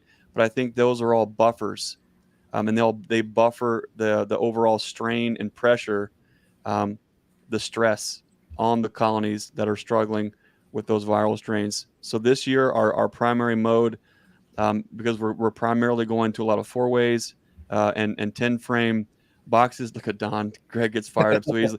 Don, I get fired up on these things where I have lost my lunch. Over and over and over again, and it wasn't until I kind of took things into my own hands and said enough is enough of following a certain protocol or methodology, and we killed so many bees and lost so much money doing all the things that we thought were right. But anyways, a single 10-frame deep, a story and a half, I think is awesome. For me, if we get into doubles, we got to be extremely careful and make sure that they are clean, because if they're not clean, they seem to break cluster prematurely to feed. They get caught out of cluster, and that's when I think we end up seeing colonies that do die of the cold because they're not getting back into that cluster. So my short answer, which is never short, is you can overwinter in a lot of areas in much smaller colonies than you think, which is a whole other conversation for another time on what we're doing with our bees when we're making our splits. When you're getting ready for winter and what you do about that. So keep them clean, and there's a lot of opportunities. Bruce, how about you? Oh, there. Okay. Man, when you look at my bee yard, I got everything. I got 5-frame nukes. I got deeps. I got deep and mediums, and I got double deeps. So I really don't have a preferred method. I think down here in the South, probably a deep and a medium is just about right for us.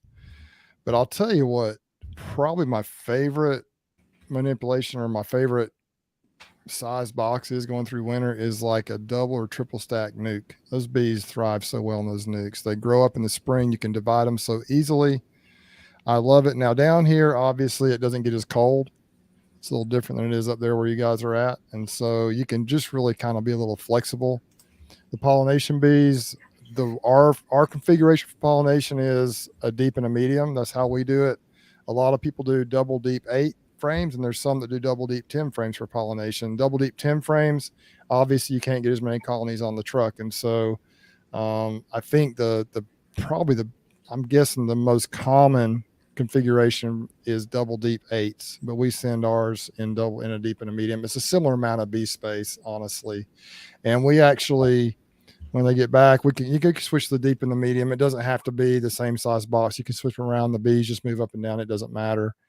But really, it's just a matter of whatever you prefer. Just the strength of the colony. You want them to have enough room, but you don't want them to have too much room in the wintertime because they need to be able to keep themselves. I think you mentioned this a little bit. Keep themselves warm. You don't want them to have to manage too much space. It also allows for pests to get in there if there's too much space. But down here, honestly, they never cluster for more than just a day or two at a time. You know, they might cluster tight if we get a 20-degree night, but that's like within 2 days it's 50 or 60 degrees outside again down here. We're lucky. You guys know from the pictures and videos I send you guys in the wintertime, but the bees really do. They do well. And so the answer to the question is I do everything. I have all kinds of configurations. It's just, it depends, easy doesn't it though? Yeah, it really does. It really does. The strength of the colony plays a big part in that. Well, not just where you're at too, but what your goals are for those. If you want to have a specific colony that you're splitting out as early as you possibly can and they're healthy, you might want something in doubles or triples that when the time is right and they make it through, you can split those rascals out a bazillion different ways and get a bunch of queens going. If you have colonies that are extremely late in the year on building out, or they were late queens and they're in a 3-frame configuration, heck, you might want to overwinter them in a 5 or a 5/5 because that's what you have for resources. So many different. The worst answer to any question, which I think is the best question for just about any question, is it depends. Context is key, isn't that what we've heard indeed. you say that before? Yep. So yeah, I do love I just love, like I said before, double, triple, even quadruple stack nukes because man, in the springtime, if you want to split, as long as they got brood in each section of that, you can even mix them out. You can just pull that thing into 4 different colonies, slap a queen or a queen cell in there and move on. You got 4 splits, like instant splits. Yep. So easy. And then, very quickly they're ready to go into a 10-frame box or even split again or just stack a medium on there. So I love that configuration. I know there are people that do nucleus hive management. They just use nuke boxes for everything. And to me, that actually is kind of a fun way to do it. It's just not really realistic in my situation, but the bees love nuke boxes. I know they do down here. They do up here too. So anyway, and I use 10-frame equipment. Sometimes I wish I'd have gone with 8 to start off with, just because it's not as the 8-frame equipment. The bees expand quicker and everything, and they're not as heavy. But I start off with 10-frame equipment, so most of my stuff is 10-frame equipment. How about you, Brian? What do you think about your management? Do you have a preference? I've always, and I think I do this just because it's what I learned very early out of the gate in my beekeeping is double deeps. Everybody just preaches double deeps, and that's just always what I did. That's always what I've tried to set my colonies up for, to have that population. I originally ran all 8-frame equipment, 8-frame boxes. So I would have 8-frame, double deeps. And, that always worked for me up here. So, I've never tried to overwinter a nuke up here. So not saying you couldn't do it. I don't know. So, but yeah, I always was taught double deep. So yeah, it works well. Yeah, it does work well, but sometimes down here we just don't have them. They're just not strong enough. Yeah. Dry County, there's only one right answer, and that watch Mike Berry and do exactly what he does is in the how-to video. Especially, did you see Mike's last video when he opened up his extractor he bought? I did. No, I'm looking forward to seeing that one. So what did he open up? So it's almost like it was a how-to. And Ooh. when he opened up his extractor, the box looked like he set a bomb off in it, trying to open up the box. So I had asked him, I'm like, is that how I should open up mine? Uh-oh. I just, What was in the box? It was, he just got an extractor. A what? An extractor. An extractor. Uh-oh. My goodness. Well, we happen to, I think we're ready to move on to the next segment. And the biggest. Is this spinning out of control? We've been waiting for this all night long, and hopefully everybody else has too. Greg, did you see what I did there? I see what you did there, buddy. You nailed it. It's almost like it's spinning out of control. It's just spinning out of control, tying all these things together. Wild. You didn't have to try hard to really extract that pun out of the ether. I mean, well done, sir. Yeah. It's almost like we're just draining all of these thoughts out of you, and there's very little dripping and awesomeness. I mean, no strainer required. I mean, exactly. So this is what we've been waiting. This is the, I mentioned in the build up, the big announcement. We are about ready to do that. I'd like to say, first of all, we happen to have a special guest on here with us tonight. This individual has been willing to partner with us, and he's been willing to definitely put some skin in the game here. And let me just pull him up here. Look who we have right here. Ooh. This right here. Thumbs up in the picture here. This is John Hill, and he has been willing to work with us on a very affordable price. So we were able to get this thing, and so this is going to be by far just an incredible giveaway, I think, right here. John, introduce this to us. Tell us what we're dealing with here. Tell us about your product. Guy, I think it's getting pretty late in the game here. Those extractor puns are a little lame. I don't know, Brian. You're doing good there first. I thought you were going to throw one in there. We can't even move forward until you also throw a pun, a extractor pun. Come on, I mean, you got to have something. You can't bottle something up for us and just. Yeah, I'm drained right now. There it is. Greg already used that. That's no good. That's no good. Yeah, we're in southern Evansville, Indiana right now at the Heartland Apicultural Society Conference.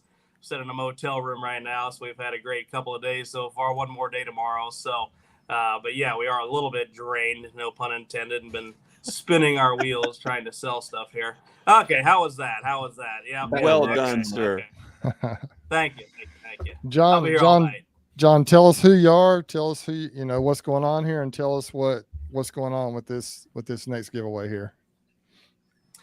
Yeah, John with Hillco here. We are a beekeeping supply outfit from Mononk, Illinois. Relatively new outfit, just been in business about 2.5 years, but we are getting our name out all across the country thanks to great guys like you and a lot of loyal customers all over the country. It's just been a great ride. We've been so blessed. Our specialties are woodenware, and we offer a full line of beekeeping supplies, but woodenware is one of our specialties, and also our line of honey extractors is really our bread and butter, something we really put a lot of focus on. We offer a tremendous line of honey extractors. We bring quality components from all over the world, and we assemble them right there in our shop in Mononk, Illinois. What you're looking at here is the Mini Max model, one of our great models in our Max family of honey extractors. It's our premier line. This machine extracts 3 deep frames tangentially, or 9 medium or shallow frames radially. I don't know if you want me to go through the features of it now, Bruce. Is that what sure? you're at? Yeah, just while you're at it, let's is this the one we're dealing with here? Is the product? I believe so. Yeah, that is go through the animal. features. Yes, sir. tell us all about it, man. What you got here? Yeah, the things that set it apart. Yeah, you betcha. Yeah, so it's a great compact machine for a serious hobbyist. Again, extracts 9 deep frame. Sorry, let me try that again. 9 medium or shallow frames radially, 3 deeps tangentially. Features 21 gauge stainless steel, some of the thickest on the market. 1/4 horsepower motor, worm drive gearbox, industrial grade motors. A great drive system on these machines. Features a fantastic warranty, the absolute best warranty in the industry. What you're looking at there, the motor and the gearbox and also the motor controller are all warranted for 4 years. And then the rest of the machine, everything from the top bar on down, including the lids, the hinges, the bearings, the reel, the legs, the tank, everything else besides the motor and drive components are all warranted for 10 years. That's absolutely unheard of in this industry. We are trying to prove that we're serious about extractors and serious about quality. And we want you guys to know that we stand behind our product. That's why we put a fantastic warranty like that on. Absolutely unheard of in the industry. Another great feature of these Max family of extractors, all these extractors, this is the smallest machine in our Max family, our premier line of extractors. Features as you can see in this picture here, a welded stainless steel honey gate. The gate is mounted below the surface of the bottom surface of the tank, so you're getting a full, complete drain. There's no obstruction in there. It's right below, just the bottom of it's just below the floor of the tank, so you got no obstruction. All the honey flows right out.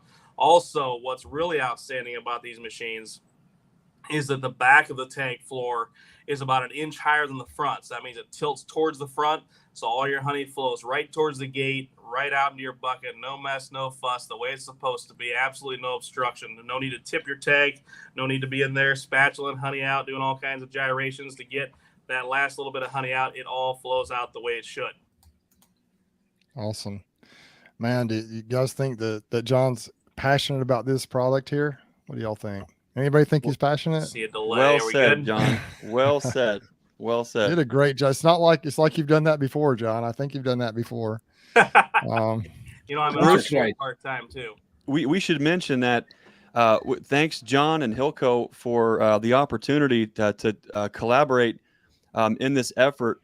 You know, the fun thing about this is these type of giveaways are funded by folks like Hillco, also in collaboration with our viewers and subscribers. The folks that are sending us those super chats, we're able to use those funds from the super chats to make these extremely generous purchases to be able to give out to folks as a way to say thank you. So these making things like this happen is all because of folks are supporting the live stream and are hit those super chats on the way to say thank you, and also from the generous support of folks like John over at Hillco, offering this unit at such an affordable price that we can collaborate and then pass that on to you folks. That's awesome. So John and all the folks with the super chats, thank you guys for making this huge opportunity possible for folks. Yeah. So this is the giveaway, the next big thing. And this is, I mean, we're so grateful, John. I want to tell a little story. I talked to John. I called him, a few weeks back about, hey man, what can we do? And could we get some maybe some hive tools, some different things, and we'll be doing some things in the future. But I said, I want to propose something to you. And we talked about it. And this is what we came up with. And I think it's just a phenomenal opportunity, John, that you were willing to help us out with this, that we can actually, like Greg said, just give back. And so the rules on this are going to be a little bit different.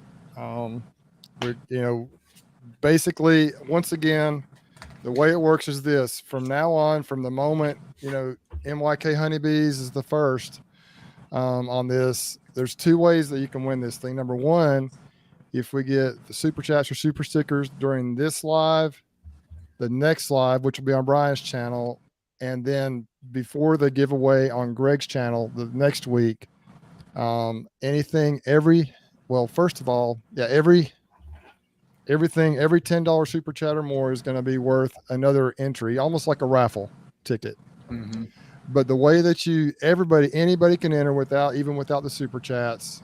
Once again, it's just going to be the exact same thing we did on the Hive.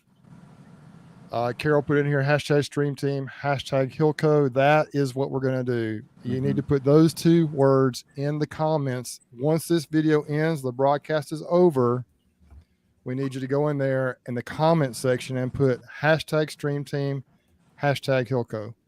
And if you do that, then that'll enter you for the contest for free. And now Jeremy has pitched in $9.99 counts as 10. We'll count that as 10. So anything $9.99, I'm not even sure how to make it an even 10 or 20. So $9.99, that'll work. Anything $99. That's a second 10. Raffle ticket for every. So Jeremy now automatically has 2 entries because he's entered with that and he's got another entry. So no, it's just from this moment. I don't know. What do you guys think about Bohemia Bees questionnaire? I think from today on, because what we're going to see so is, that makes sense. Yeah. We're going to include anyone on this that's given in this entire chat. It'll be good. So just because Jason, I can see he's like, just do the early ones count? I've been writing down a list of everybody that gave. So we got a list. I got them. Yep. So there's 2 ways to earn it. Number 1, in the comments, once again, clearly after the video's over tonight, go to the comments, hashtag StreamTeam, hashtag Hillco after the live is over, or super chats, super stickers right now. Every 10 is worth an extra ticket or extra entry. That makes sense? So that way you can have a little more skin in the game, but everybody has an opportunity. That's awesome. Does that sound good to everybody? So we're getting some thanks, guys. Thanks, Southwest Ohio. John, what do you think, John? What do you think about that?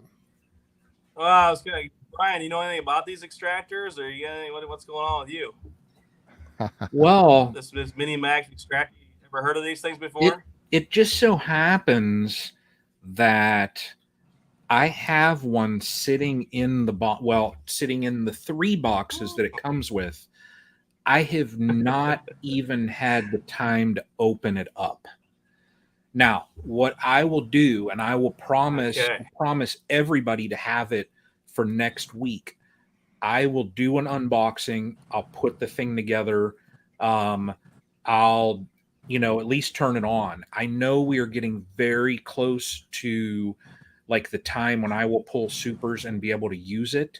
But I will at least for next week have here it is, my unboxing might, my box, you already saw it, John. It had a couple little scrapes in it, but I promise to at least show an unboxing, not like what Mike Berry did down south. He couldn't handle it.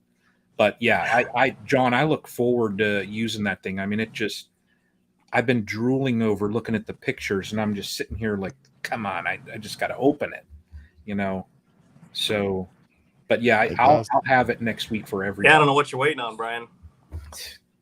I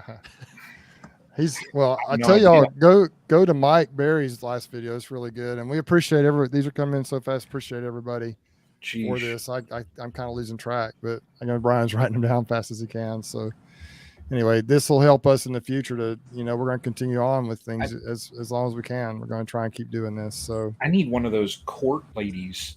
What are they? The stenographers? Yeah. And like we've said, comment exactly like what Matt and Sarah have. Comment after the live is done and it's posted in the comments, but keep it exactly to that. Stream Team, hashtag Stream Team, hashtag Hillco. I want to try and make it a little easier and have they have those programs where you can pull from comments and get a list. So I don't have to sit for hours upon hours this time. So try and keep it to exactly that. Stream Team Hillco. Awesome. Well, John, man, we can't thank you enough for being willing to do this. And look forward to seeing what happens for the next couple of weeks. It's going to be exciting. We had a great giveaway earlier with the Bee Castle Hive, and Rob jumped in here with the vaporizer, and then of course Greg with 2 queens he actually gave away earlier in the chat tonight. So it's been a lot of fun, and it's gonna be awesome. And I will tell you, John, I did watch Mike Berry's video. It sure will. Yeah, thank you so much, guys. And that video from Mike was just, that thing is smooth.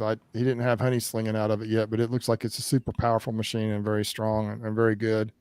And so I think this is going to be a great opportunity for someone to have a prize here. There's a lot of options out there, guys, for folks, for extractors, for equipment. But I tell you what, when it comes down to it, this is community supported agriculture. This is community supported beekeeping. I'm a big fan of voting with my wallet. And I can tell you, here at Nature's Image Farm at the Learning Yard, I think we could use a Hillco extractor to be able to show folks how to pull their honey, how to extract it. And so when it comes time for me to purchase my next extractor, I'm giving John a call. So John, I want to thank you for your generosity, for your support. Outside of all that, for just being a good guy, a great family business, and being there, picking up the phone when we call. Thank you. Thanks, John. We'll be in touch, man. Guys. We'll be in touch, man. Thank you. Appreciate it very much. Everybody John, check out John's. Everybody check out Hillco. It's a great company, and I've ordered some things from them. It's always come. It's been great. Thanks, John. Appreciate it, man. Mm-hmm. Hey, the drawing, we're announcing it tonight. Thanks, John. John, you take care, man. We're announcing it tonight, Melanie. Next week the stream will be on mine. So same thing like next week. We'll do, people with the comments, comment, hashtag SreamTeam, hashtag Hillco. Also next week, whoever does, a $10, they'll get that extra entry. Now, what we plan on doing also then in 2 weeks on Greg's channel, when we do the drawing. Now, as far as the comments, by that point, I'll have to close off the comments. But anybody that does those super chat things, I'll plug those onto the wheel. And the super chats, if anybody is kind of looking at it like, oh, if you're feeling kind of, whatever about the super chats, we're just paying this right back to all of you. That's it. I mean, that's just our goal. I mean, like I've always said, that was my original, when I started with the monetization, I'm like, do some giveaways and put it back to the bees and things like that. So literally everything that, Bruce, Greg, and I do here is we're just trying to pay it back to the great community that we have here. So yeah, this is, it's awesome. It is. Yeah, it's truly awesome. So, well, guys, I just got to say, I've been so excited about this, and I hope everybody understands that why we've been excited. And thanks again to John. Yeah. Thanks again to all you guys. Yeah. And I really don't have a whole lot to add. I think I'm exhausted, to be quite honest with you. Bruce, thank you for doing all this. Bruce did a lot of spearheaded this and came to us with the idea. And it's awesome just to be able to see these ideas flourish and actually grow into something that is so cool. I mean, where else are you going to be able to win an $859 extractor by showing your support? I mean, that is a big deal. These folks are the reason why we keep coming back and taking time away from our business and our family, is to just keep sharing these ideas, building up this community, kind of making that time to kind of get together. It's a big deal. It's special, for sure. Yeah. So Bruce, I have work for you. Okay. As if I need more work. I totally lost track of all the super chats. Okay. Now I'll have to go in and just write them down for me. Yeah, if you can just write them down, and then I'll Okay. Yeah, it's going to be tough to keep up. Yeah, we appreciate it. And once again, everybody, for each $10, that's an entry for you in the drawing on these live extra chats entry that we're doing. And an extra entry. Yeah, and so you'll have, you guys will have the one from just like what Matt has down there, hashtag SreamTeam, hashtag Hillco, that's an entry. When you throw everybody that's done, every $10, that's another entry. So, you're just upping. And there is no will call or us, and I mean this humbly. We're not going to be able to track folks down. You're going to have to be here during the live streams to claim that prize, to shoot that email. And you just never know what you might find on a SreamTeam live chat. Next week, a big show over on the Castle Hives channel. We're going to talk more about that extractor. There's going to be a lot more feedback, I think, and it's always a fun time when the three of us can get together with everyone at home too. So it's pretty cool. I'm looking forward to it. Things just spun out of control. Well, we predicted that. You know, I mean, when you really just get down to it, it's a sweet show. It really is. Yeah. It's a lot of fun. It's almost like, all of Bruce's energy just drained right out. Just drained it right out of it, unfiltered, just raw. Yeah. Just, yep. Well, I got a couple of busy days ahead. We're going to pull tomorrow, and then I see Lisa and Ed are both on here. They're both going to help extract on Saturday. So this is just the first of a 3-tiered event for me this weekend. We got a lot happening. But we're, the goal is always 2 hours, guys. And, we might just about do it tonight. We're right there at it. So once again, emphasize, any final thoughts, Greg? Yeah. Thank you everyone for the video questions, for hanging out with us, commenting here off to the side. There's so many names, so many awesome folks in here. I wish we could list them all. You guys are awesome. We see you. We appreciate you. You guys are what makes this thing special. We're just a bunch of, just goofy beekeepers that are somehow attracted by these dang bees in a box, these dang bugs in a box that keep us all coming back over and over and over again to kind of just share this thing. You guys are what makes this special. So we can't thank you enough. Thank you for the video questions. If you've got a video question for next week, shoot that over to Brian over at Castle Hives. He'll tell you where. I'm just coming from a place of just thankfulness. I'm grateful for the opportunity to work with you, Bruce and Brian, just sharing what we love with folks the best way we know how to, and having fun with everyone doing along. So I just want to thank everybody. And, like we always say, just remember to be the lighthouse and be the change that you want to see in this world. Brian? I don't even know what to say after all that. Yeah. I'm just going to. Is the Hillbilly Lives up next? Do we know? Are they going on next? Yep. Yeah, that's what I just put the link. They said on Houston's channel. Awesome. So that's I'll be why there. I was looking over. Yeah, I'm going to head over there Houston's next. channel right there. So everybody that's on here, yeah, definitely go support those guys out as well. But next week, it's going to get real again. Hopefully things don't spin out of control too much. No, it's going to be fun. Yeah. We have I honestly don't have any idea what we're going to do next week, but we'll figure something out, won't we? Yeah. Yeah. Well, let's everybody. Just last thing before we end, everybody that did those super chats, I did say, I lost lost track of writing them down. We can they're all logged. So when you do those, we'll get you.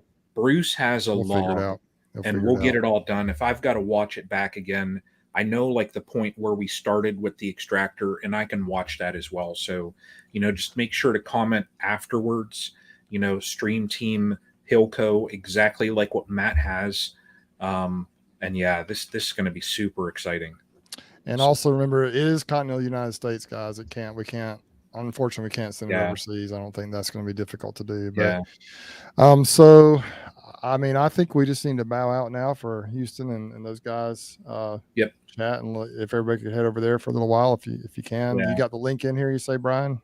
Yep. Yeah, I threw Houston's link up there. So right, and guys, Don just asked, Don, it'll be 2 weeks. Yeah, it's gonna be 2 weeks. 2 weeks from now. So it's gonna be like the Hive was tonight.